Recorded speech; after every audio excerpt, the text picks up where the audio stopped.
कर दो।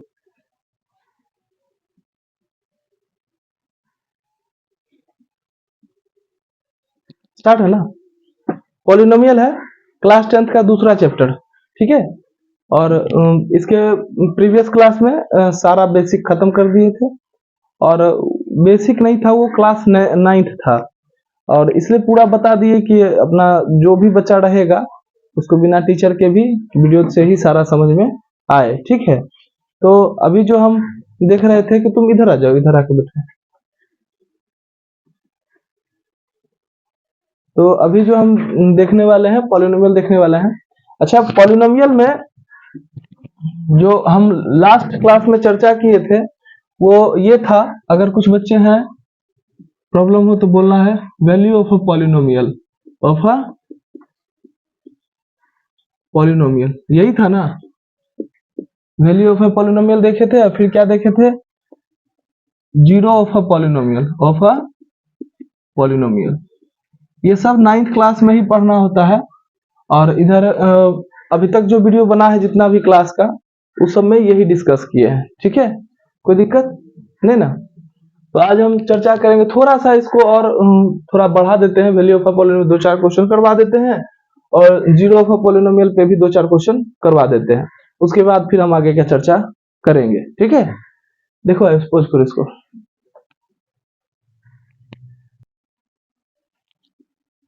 तो अभी तक जितने भी क्लास हमने करवाया है उस सारे क्लास में यही सब चर्चा किया है हमने। अब हम इसको देखेंगे कि क्या है कि finding value of a polynomial. तो ये अलग अलग पॉलिनोमियल्स हैं और इनके वैल्यू निकालने हैं, और ये क्यों पढ़ा रहे हैं, कैसे 9th से रिलेट है ये चैप्टर, ये जानना जरूरी होता है, ठीक है। सॉल्यूशन कोई बड़ा चीज नहीं है, अगर क्वेश्चन आप सॉल्व कर रहे हैं तो कोई बड़ा चीज नहीं है। आप लोग देखे होंगे कि बस सॉल्व किए जा रहे हैं, क्यों ऐसा होता है, क्या रोल है, ये कुछ पता नहीं होता है। तो उसको थोड़ा सा समझाने के लिए ही पीछे वाला क्लास से रिलेट करके आगे अब क्या पढ़ना है, इस रिलेशन को समझ पाओ, इसलिए ये सब दिखा रहा है। तो यहाँ पे हमने क्या कहा, finding value of a polynomial, और यहाँ क्या था, find zero of the polynomial. तो सबसे पहले हम पहले ही बताए थे कि अगर मान लो फर्स्ट क्वेश्चन है, इसका वैल्यू निकालना है, तो इसके जो वेरिएबल्स हैं उसको क्या करना है, इस टू से क्या कर देना है, रिप्लेस करके सॉल्व कर देना है। जो सॉल्यूशन आएगा, ठीक है, सॉल्व करने के बाद वो क्या कहलाएगा, इस पॉलिनोमियल का क्या कहलाएगा, solution of the polynomial 8p2, ठीक है, 8p2। कोई दिक्कत। तो अगर हम बात करें इसका, कि आप लोग 9th में पढ़ चुके होंगे, लेकिन फिर भी थोड़ा सा अगर इसकी हम बात करें तो क्या कहेंगे, 3 इंटू एक्स पे क्या ले लें, 2 का स्क्वायर, और 5 इंटू 2 प्लस 6, और ये क्या हो जाएगा 3, और ये क्या होगा, पावर 2 है तो 4 माइनस 5 इंटू 2 है तो क्या हो जाएगा 10 हो जाएगा, और प्लस 6 हो जाएगा। और अगर आगे देखें तो 12 प्लस 6 माइनस 10 सॉल्व करके कितना आएगा, 8 आएगा। कोई दिक्कत। तो ये जो आया ना, ये सॉल्यूशन है, क्या है, सॉल्यूशन है इस पॉलिनोमियल का, किस पे, x इज इक्वल टू 2 पे। क्लियर है, इसको कहते हैं सॉल्यूशन ऑफ द पॉलिनोमियल, ठीक है। और वैल्यू क्या रह गया, 2। कोई दिक्कत। तो पॉलिनोमियल की वैल्यू ये 2 है, और सॉल्यूशन क्या है, 8 है। कोई दिक्कत, ठीक है। स्टॉप करो तो इसको।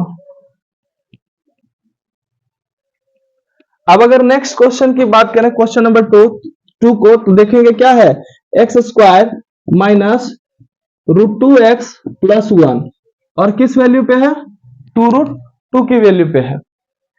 √2 को अगर सॉल्व करने नहीं आता है तो उसका हम सेपरेट क्लास करवा देंगे, सेपरेट वीडियो बनवा देंगे, उसको भी परेशान नहीं होना है कहीं भी। अभी सिर्फ चैप्टर के कंसेप्ट को हम लेके चल रहे हैं, आपको ये समझ में आ जाए, और ये बता देंगे कि इस चैप्टर में कहाँ कहाँ प्रॉब्लम आने वाला है, उससे ज्यादा प्रॉब्लम आएगा ही नहीं, तो टीचर की आवश्यकता नहीं पड़ेगा। और जहां भी हमको लगेगा ये कैलकुलेशन में प्रॉब्लम हो सकता है, ये कैलकुलेशन, सब सेपरेट वीडियो हम कर देंगे। तो यहाँ पे है।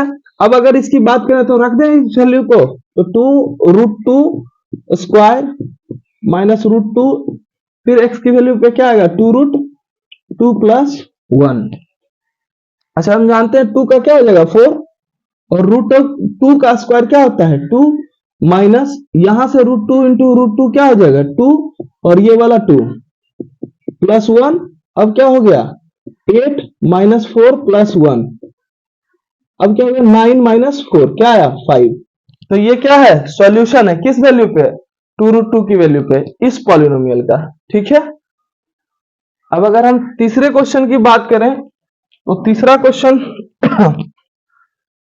क्वेश्चन क्या है R X is equal to 5x minus 4x square plus 3।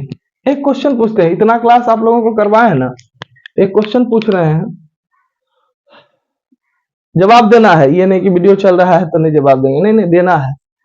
अच्छा एक बात बताओ, तुम बताओ ऋषि ये पॉलिनोमियल है कि नहीं है, क्यों है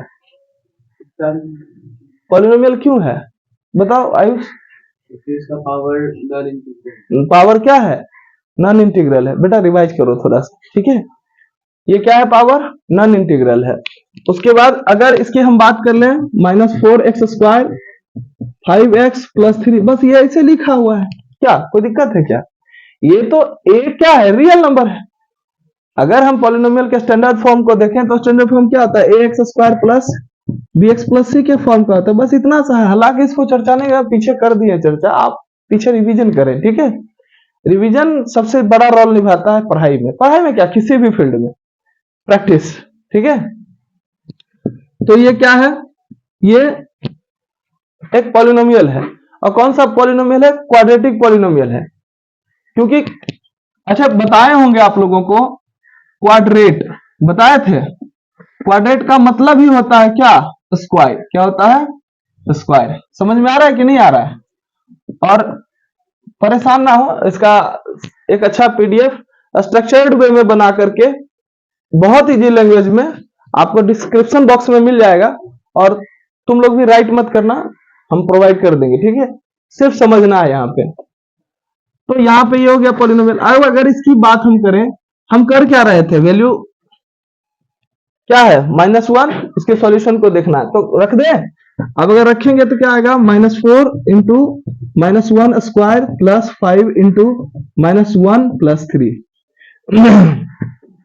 क्या आ जाएगा बताओ, ये -4 रह जाएगा और ये 1 हो गया, माइनस माइनस प्लस हो गया, और इधर क्या हो गया -5 ओह -5 प्लस 3, अब क्या रह गया -4 और -5 प्लस 3 क्या रह गया -9 प्लस 3, सॉल्व करके क्या आएगा -6। तो ये सॉल्यूशन है, क्लियर है। अब जीरो ऑफ अ पॉलिनोमियल की ओर बढ़ेंगे, तो इसका तो कह रहा है find zero of the polynomial, इस पे आएंगे, पहले इसको देख लेते हैं। अगर ये सॉल्यूशन -6 ना आता, अगर ये 5 ना आता और ये 8 ना आता, ये सब नहीं आकर के सिर्फ जीरो आता, क्या आता सॉल्यूशन जीरो आता, तो ये जो वैल्यू था ना, यही वैल्यू क्या कहलाता है इस पॉलिनोमियल का जीरोज कहलाता है, क्या कहलाता जीरोज। जैसे P2 का सॉल्यूशन क्या आया 8, अगर यहाँ पे जीरो आ जाता, क्या आ जाता जीरो सॉल्व करने पे, तो ये P2 ना इस पॉलिनोमियल का ये जो 2 है ना क्या कहलाएगा जीरोज कहलाएगा, क्या कहलाएगा जीरो कहलाएगा। अगर यहाँ पे √2 रखे और यहाँ पे 5 आ गया, क्या आ गया 5 ना करके अगर जीरो आता, तो फिर ये वैल्यू क्या कहलाता इस पूरे पॉलिनोमियल का जीरो कहलाता, क्या कहलाता जीरो, जो आगे देखेंगे जीरो ऑफ द पॉलिनोमियल में। और यहाँ पे क्या रखे थे -1 रखे, सॉल्यूशन क्या आया -6। अगर ये -6 को के बदले अगर जीरो आ जाता, तो ये -1 क्या होता इस पॉलिनोमियल का जीरो होता, क्लियर है। अब अगर यहाँ पे आखिर ये जीरो निकाला कैसे जाता है, जैसे लीनियर इक्वेशन में तो है कि चलो भाई जीरो यूज करके निकाल देंगे, ठीक है। जैसे अगर इसका हम देखें, अब तक जो चर्चा की है बस वही पढ़ा रहे हैं, तो px इज इक्वल टू देख रहे हैं x माइनस 3, यही ना देख रहे हैं, ठीक है। तो अगर इसका जीरोज निकालना है तो सबसे पहले क्या करेंगे, जीरोज निकालने के लिए px को किसके बराबर ले जाएंगे जीरो के बराबर, कल बहुत अच्छे से पढ़ा दिए थे, आज भी थोड़ा पढ़ा रहे हैं कि और क्वेश्चन भी प्रैक्टिस हो जाए और रिवाइज भी हो जाए, फिर हम आगे बढ़ेंगे। तो यहाँ पे जिसका भी जीरोज निकालना है उसको जीरो के बराबर कर देते हैं। किसी के मन में क्वेश्चन आ रहा होगा क्यों करते हैं जीरो के बराबर, ठीक है, जीरो के बराबर इसलिए करते हैं कि जीरोज का मतलब है कि सॉल्यूशन क्या आया होगा, जीरो आया होगा। क्या आया होगा, जीरो। एक्स की जो भी वैल्यू हम रखे होंगे उसका सॉल्यूशन ले जाके क्या रखा होगा, ऐसे करके जीरो आया होगा। ठीक है, तो इतना क्लियर है कि जीरोज निकालना है, यानी ये जीरो के बराबर है। सॉल्यूशन इसका किसके बराबर है, जीरो के बराबर है। तो हमने क्या किया, इसको जीरो के बराबर रख दिया। अब ट्रांसपोजिशन करेंगे, ट्रांसपोज करने पे क्या पाएंगे, x is equal to 3। This is the required number, जो हमें चाहिए था वो नंबर यही है। और इसको अब इसमें रख के सॉल्व करेंगे तो क्या आ जाएगा, जीरो आ जाएगा। क्लियर है, तो ये प्रोसेस है निकालने के। ठीक है, अभी फिर अगर इसको देखेंगे क्या है, 3x+2। अच्छा ये क्या है, लीनियर पॉलिनोमियल है ना, एलपी लीनियर पॉलिनोमियल। ये भी लीनियर पॉलिनोमियल है क्योंकि डिग्री क्या है, 1 है। सब पिछले वीडियो में सारा बता दिए हैं, आप लोग देख लें। तो यहां पे फिर इसको किसके बराबर करेंगे, जीरो के बराबर कर दें तो क्या आएगा, 3x-2 और x बराबर क्या आएगा, -2/3। क्लियर है, तो ये इसके जीरोज हैं। अच्छा, पिछले क्लास में हम अभी ये भी चर्चा किए थे कि लीनियर पॉलिनोमियल का तो ऐसे जीरोज निकलता है। ठीक है, कोई दिक्कत, ये लीनियर पॉलिनोमियल इसके जीरो जैसे निकलते हैं। इसके और आगे लेवल को भी लेके चले थे पिछले क्लास में, कल के क्लास में। तो आज जो हम देख रहे हैं, ये देख रहे हैं, मान लो कि अगर कोई क्वेश्चन है, ले लो ax² plus bx plus c के फॉर्म में, तो ये क्या है, क्वाड्रेटिक पॉलिनोमियल है। कैसा पॉलिनोमियल है, क्वाड्रेटिक पॉलिनोमियल है। तब क्वाड्रेटिक पॉलिनोमियल का जीरोज निकालने के लिए पूरे पॉलिनोमियल को फिर किसके बराबर ले जाते हैं, जीरो के बराबर। ठीक है, लेकिन थोड़ा सा चेंज क्या करते हैं कि क्वाड्रेटिक पॉलिनोमियल को इतने आराम से नहीं तोड़ पाते हैं, मिडिल टर्म स्प्लिट करते हैं। कल बता चुके हैं मिडिल टर्म स्प्लिटिंग, 9th में भी पढ़े होंगे आप लोग, और हम कल बताए भी हैं बहुत अच्छे से। ठीक है, तो मिडिल टर्म को स्प्लिट करते हैं और तब फिर उसको प्राइम फैक्टर में निकाल लेते हैं। कैसे, अगर इसी को तोड़ते हैं तो क्या आता है, x minus alpha into x minus beta के फॉर्म का आता था। अल्फा बीटा एक ग्रीक वर्ड है, लैटिन वर्ड है, जिसको कि 1 2 जैसे हम लोगों का काउंटिंग होता है ना, वैसे अल्फा बीटा गामा लेके चला जाता है, वहां की काउंटिंग है ये। ठीक है, तो इसको माना जाता है। तो इसको प्राइम फैक्टर में बदल देते हैं, जीरो के बराबर रख के फिर निकाल लेते हैं। तो थोड़ा सा एक झलक इस पे भी फिर से दे देते हैं ताकि और क्लियर हो जाए। चलो पॉज करो।